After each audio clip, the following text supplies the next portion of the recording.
You're now watching Sports Bettors Paradise on the Bet Rivers Network. All right, we got games. Yes, indeed, Paulie boy. Paul Stone, Jimmy Ott here with you on the Sports Bettors Paradise, Bet Rivers Network. Let's get right to it. The first one, the high-profile game, a conference game in Dublin again, 11 a.m. Central, noon Eastern time, in 9 a.m. in Vegas. Florida State opened up a 13.5-point favorite, Paul. It's been bet down to 10.5 and 55.5 currently at Bet Rivers. You know, Florida State, I mean, what more could they do last year? They were snubbed, there's no doubt, but they also showed in the bowl game, and they held a lot of players out. But they were not going to create the competition for Michigan like the Alabama Crimson Tide did. There's no question about that. But they were deserving to get there, running the table last year. Norvell has done it great. Norvell, once upon a time, was a little under a little pressure in Tallahassee. In that opener against LSU last year, 17 of their 22 starters in that game were via the transfer portal. He knows how to work the portal, but, man, to repeat the success rate at that high, because there was a lot of hits and very few misses of those 17 transfer portal players, it's tough to duplicate. So will Florida State come back to the pack a little bit? Probably so. Certainly a downgrade at quarterback. Forget the stars, but Jordan Travis is much better quarterback than DJU. We've seen a big enough sample size for that. So, Florida State, Georgia Tech. Georgia Tech, though, interim coach rallies too big. I think 3-touchdown underdog, wins outright as they rip the interim tag off of him, make him the head coach. They get to a bowl game last year, and they win it. So how about Georgia Tech? A little something on the rise. A repeat quarterback as well, the former the Texas A&M transfer. And so Georgia Tech got a little momentum all of a sudden as they try and modernize their offense from the Paul Johnson era. It's something that their fan base wanted to see. Paul currently 10.5. 13.5 is long gone. 10.5 and 55.5 right now. Yeah, I'll tell you, Jimmy, Lane Kiffin, he's a guy who calls himself, he's kind of the self-proclaimed portal king, but I'm not sure he's self-proclaimed a lot of things, Paul. Self-proclaimed, anyway. yeah, that's Lane's gig there. But, you know, Mike Norvell, man, he has done such a great job in the transfer portal. And you talked about the fact he was kind of skating on thin ice. I would say that right before the start of the 2022 season, a lot of people were wanting to replace Mike with Prime. So I think they've made the right decision to this point. Mike Norvell's really got it going after being a little bit in peril again 2 seasons ago. So done a great job there.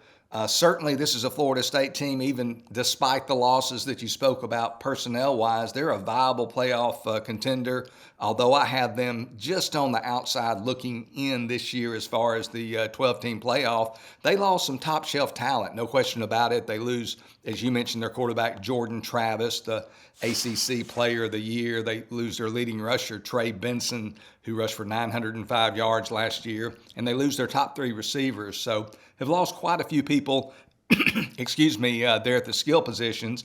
And then defensively, the losses were just as heavy, perhaps even heavier. They had 5 defensive players selected in the NFL draft this past spring. 4 of those defenders selected in the first 100 picks. So they lost a lot of talent on defense. Of course, as always, as we've always already spoken to, Norvell got some reinforcements on both sides of the ball via the transfer portal. But I just think it's going to take a little time to gel with so many new pieces, especially at the critical quarterback position with DJ Uyangale taking over for Jordan Travis.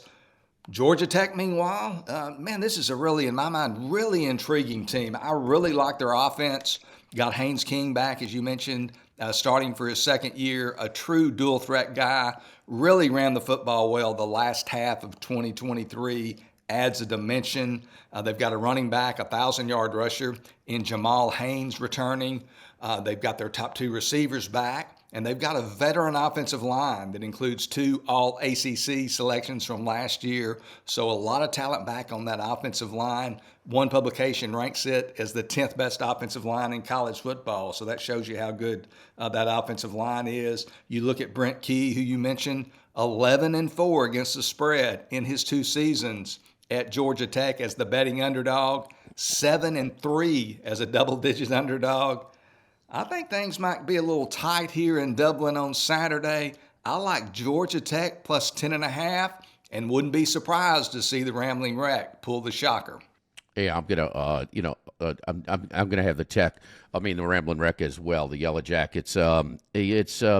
Wish we would have got that 13.5, but 10.5, and I've seen it go back to 11. So be patient. So Georgia Tech plus 10.5. We're both on the Yellow Jackets there. The total is something that you might be a little bit more, even more interested in, Paul. Yeah, they're pretty equal. I like the total still Okay. a little bit more. One thing to, be concerned about that I've been looking at closely, as have other handicappers throughout the country. This game took some under money late last week, and I think the reason it did was the prospects of inclement weather. Currently at kickoff, and this game kicks off at 5 p.m. local Dublin time, a chance of rain's about 18%. Winds 10 to 20 miles per hour, so I'm going to be checking that wind closely. But I still think there can be some scoring in this game. We've got a total of 55.5 there at Bet Rivers. Again, Georgia Tech, that offense, really good last year, averaged 31 points and 425 yards a game. We've talked about the principal pieces of that offense, Haynes King, Jamal Haynes, a veteran offensive line. So I think they're going to score some points on this Florida State team, again, that defensively was really hit pretty hard in the NFL draft. I don't expect the Seminoles to be as good defensively as they were last year, especially early in the season as they find their combinations and so forth. I believe Georgia Tech, said it multiple times already, they're going to be able to move the ball, I think. But I don't think they're going to be able to stop Florida State, even though Florida State debuting a first-time starter at their school anyway, and DJ Uyunglele, who began his career at Clemson, went west to Oregon State and now back east to Tallahassee to Florida State. So certainly a drop-off there at quarterback. They lose a lot of skilled performers, no question about it. But the one thing they do have on offense is they've got a veteran offensive line, a prime contender for the Joe Moore Award, which is symbolic of the nation's top offensive line in college football. So I believe they're going to be able to handle Georgia Tech up front. I believe they're going to be able to block those guys. Last year, Georgia Tech gave up 31 points a game defensively to FBS opponents, gave up a little bit over 35 points a game to the 4 ranked opponents that they faced last year. So that's what we really need here when you look at the spread. We need about 35 from Florida State. I think we're going to probably, get it or get close to that. And I think Georgia Tech might even exceed expectations offensively. So I like this game to go over the posted total of 55.5. Stagger games all throughout week 0 opening Saturday. Then we have the ACC game, and then 3 Mountain West Conference teams hosting visitors. First, the New Mexico Lobos. Montana State comes in. This line opened as low as 4.5. Right now at Bet Rivers, it's 12.5 in 54. Bronco Mendenhall was a defensive coordinator in Albuquerque at New Mexico, so he knows what he has and what he doesn't have as far as resources are concerned. But, I mean, this is – and they're going to improve. They can't get much worse. But this is an absolute mess, and it's going to be really, really tough. Kind of reminds me, it's not that much different of when Timmy Chang took over late in the game a couple of years ago in Hawaii at a place that he's familiar with as well. New Mexico, we're seeing some win totals at like 1.5. This is ugly. Montana State, one of the top 5 teams last year in Division I AA or FCS as it's modernized. And at 12.5 in 54, you still willing to lay that number with Montana State? Yeah, I mean, obviously this has been one-way action on Montana State, so I'm not suggesting you bet the farm. Maybe a small cheese pizza with maybe some of those cheese sticks, but don't go overboard on this because we've lost a lot of the value. I even heard another person, and this isn't my information, but I trust this source, that if Montana State, if they go off favored as high as 11.5 in this game at New Mexico, it will be the most that an FCS team has ever been favored in history over an FBS opponent. So that would be interesting if that occurs. But you talked about Montana State. They're one of the better teams in the FCS level, ranked 4th nationally in the preseason poll. They played for the national championship back in 2021, lost to North Dakota State. They return a talented, experienced quarterback in Tommy Mellott and quite a few other key pieces as well. They've won 33 games over the past 3 seasons, so they're really talented at that FCS level. They also, in that division, the 2-time national champ is South Dakota State. Last year in September, Montana State went to South Dakota State, only lost to the Jackrabbits 20-16, so a very competitive game there. New Mexico, on the other hand, they have the new coach in Bronco Mendenhall, who returns to the sideline after a 2-year hiatus. He most recently was the head coach at Virginia, and he also, ironically, 20 years ago, he was the defensive coordinator there in Albuquerque for the University of New Mexico. New Mexico, though, things have been lean in recent years since winning 9 games back in 2016. The Lobos only 19-60 straight up their last 79. They won 4 games last year. That was their most in the last 7 seasons. But as is the case with most Group of 5 schools, they lost some of their best players. One of those was 1,190-yard rusher Ja'Cory Krosky-Merritt, who transferred to Arizona, plus their quarterback, who's going to start against Montana State. He only has 1 career start. Their offensive line is totally new. Last year, the defense gave up 35 points a game, 408 yards a game. Probably not going to be any better this year. And then since 2018, New Mexico only 7-15-1 against the spread as a home underdog. The number's gotten out of control, but I still, under 13, will take Montana State. So Montana State minus 12.5 over New Mexico. Even though New Mexico doesn't carry a whole lot of respect, it is the only D1 opponent on Montana State's schedule. So there's always that little brother. We have less of a scholarship, allotment, the whole bit. So there's some motivation to really, pile it on if they get the opportunity. Yes, it's tough. The better numbers are behind us, but this is what we're talking about right now, what's available now, and I would still lay it at 12.5, up to 13.5. So I wouldn't go to that magic number of 14, but I'm willing to back little brother here with a chance to really lay it on a D1 opponent. So SMU and Nevada is the next line movement that is shot up. So not quite as much as Montana State, New Mexico, but 6.5 points. It opened up as low as 18.5. It's now 25-56. SMU at Nevada. So a couple of layups here for SMU. They're excited as heck with their conference affiliation.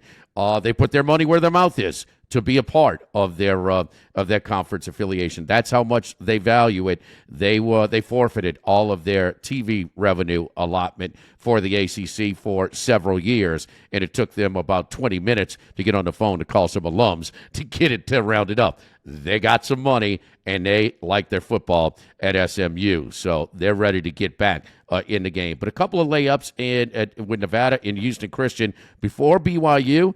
A little rematch of that old Jim McMahon Pony Express game out in the Holiday Bowl in San Diego. And then 9 ACC games. Here's my part on this one. Wait, I'm not, Nevada's a mess as well. But, man, aren't their sights set on those conference games a little bit more? Maybe that's where they really start to ramp up their level of intensity. So as ugly as Nevada looks here, Paul, I'm willing to take that inflated number now is at 25, and I don't think it's done growing. Yeah, actually, it got up to as high as about 27 or 27.5 a week ago, and a respected market influencer on Tuesday came in and bet Nevada and caused a line movement. But, I'm like you. I mean, I wish Nevada was a little bit stronger roster-wise because all the points that you brought up regarding SMU and their season focus, I think really favors Nevada as just a real large home underdog. They have a first-year head coach in Jeff Choate, a highly respected former University of Texas assistant. He actually brought 4 Longhorns to Reno with him, one of those being running back Savion Red, who should see quite a bit of time on Saturday. Also, Texas safety Kyton Crawford will be starting at one of the safety positions for the Wolfpack. So got a few UT players there, but just don't have enough personnel. But like you, I lean to Nevada. The number's just so high. And I think, again, SMU, they lost a couple of guys on the offensive line, and sometimes those losses tend to get overlooked in the handicapping process. But two tackles who went to, or rather a center and a left tackle who went to Oklahoma and Missouri respectively. So lost their two best offensive linemen to Southeastern Conference schools. So I think that engine on offense operates a little less efficiently when you start shuffling guys around on the offensive line, especially when you're going to have some first-time starters on Saturday against Nevada. So like you, I like a small position on Nevada plus the points as well. Big picture, when Nevada had a very good season, Jay Norvell, and I'm like, wait a minute, he's going to a program that is not really as good on the field when he jumped from Nevada to Colorado State. But we should know this. It's not in just the SEC where the Alabama, LSU's, Georgias have more resources than the Ole Misses and Kentuckys and more than the Mississippi States and the Vanderbilts. So same thing there, and that kind of alerted me that just the lack of commitment from the administration in Nevada where they are right now.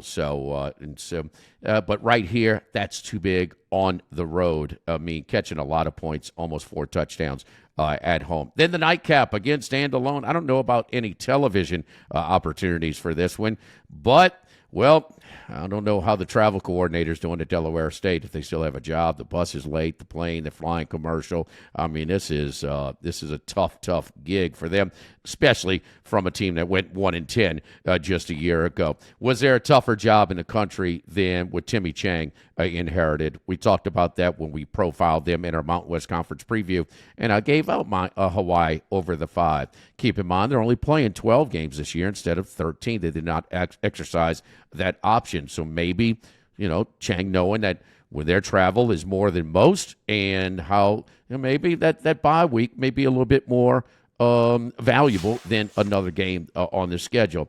This line opened up 27.5. It's now 39.5 and 56.5 currently at Bet Rivers. I like Hawaii. Brady Shager, he's got a lot of experience. He showed some development last year. And this is Chang's best roster. There's no ifs, ands, and buts. And it does scare me because they're looking to get out there and run, have some success. They've been on the other side of this quite some time. But will Timmy Chang, when it gets that out of hand, have a little bit of compassion being on the other side of a route like this? That will be interesting. Hawaii, Paul, 39.5, 56.5.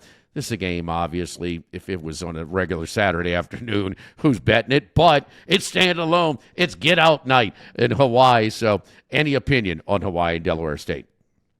Not really. The only opinion I have is just fascinating that, one, we're talking about Hawaii as a 39.5-point favorite against anybody, so that's really wild.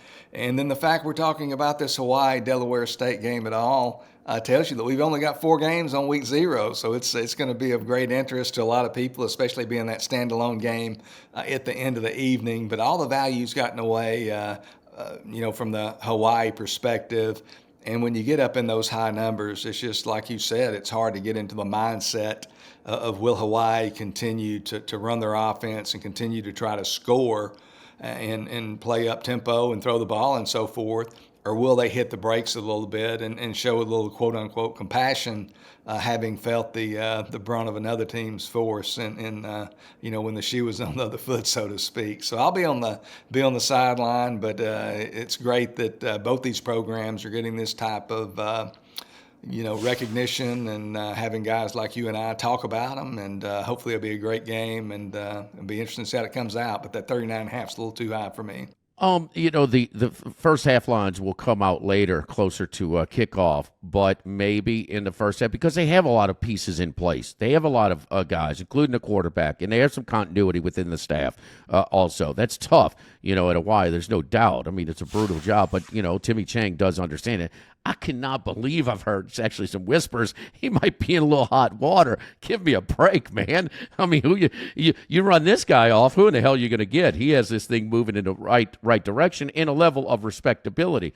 I mean, so they're dealing with limited resources. Then the NIL has only widened the gap between the haves and have-nots. I know you agree with that, Paul. And so, I mean, this is just an impossible job. So, it's going to be maybe that 23, 24 type of range. This reminds me of back when Tua was the first-year quarterback at Alabama, and they ripped off like 9 or 10 first halves before there was 0-0 against the Citadel 1 year. But I mean, that might be an option. Or if you just lay the 39.5 and hopefully get more than halfway point, you might set yourself up with a middle. So just painting out some scenarios that you're trying to create angles, because this is a tough number. It's tough for me to back Delaware State. You see that in the 12-point jump.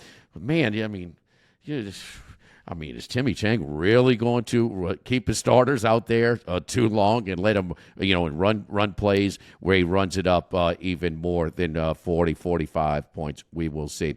Paul and I will be with you twice weekly throughout the entire college football season here on Sports Bettors Paradise. Paul, any other last-minute total notes or total advice or things that, some of the things to look for into college football? I'll say one thing, and I know that you gave you like the over. The only thing, every year there is, Nick Saban and a lot of coaches say, you make your biggest jump from week 1 to week 2. You make your biggest improvement, especially on the offensive side. So, for instance, I like LSU USC over. I'm betting it. I'll be at the game, but I'm going to, be a little not dive in, with both hands this early, because we've dubbed this. It's almost the week of ugly offensive football. So it can be. You do see some kinks, especially in the first half of some of these games, Paul. Yeah, that's absolutely true. I mean, the offensive machine does take a while to gel, and probably my biggest concern about the over is the fact that Florida State, with a new quarterback, with new skill position people throughout. I'm really banking on that offensive line, the big guys up front, to create some opportunities and some time and some room to run the football and so forth. But yeah, it does take some time. It's interesting. You mentioned the LSU Southern Cal game that you'll be at, I believe, on Monday night there at Allegiant Stadium in Sunday Las night, Vegas. Yeah, that game would have been Sunday night. I'm sorry, right? That game last year, of course, USC loses Caleb Williams and LSU loses Jaden Daniels, a couple of pretty good quarterbacks. But that game last year, if it had been played at the end of the season, the total would have been about 75. And now I think, I'm not looking at it, but I think it's in the low 60s. Yeah, 62.5, yeah. The total there. So, that's quite the change. So it's going to be interesting. Both those teams obviously have first-time starting quarterbacks. Garrett Nussmeier for LSU has played some, and he's been patient, and he's waited his turn. So we'll see what he's got. And then Miller Moss, he's made his hay just pretty much on the bowl game. I think people were thinking Southern Cal would certainly look hard at the portal for their 2024 starting quarterback, but they found him in that bowl victory. So it's going to be interesting to see just how efficient those offenses are in week 1 there in Las Vegas. Yeah, that is going to be the 5-day opening weekend of college football. The NFL waits another week before they get things started, so it'll be all college football. We'll have a ton of picks for you, high-profile games where we see a lot of value twice a week all season long. For Paul Stone, I'm Jimmy Ott on the Sports Bettors Paradise on the Bet Rivers Network.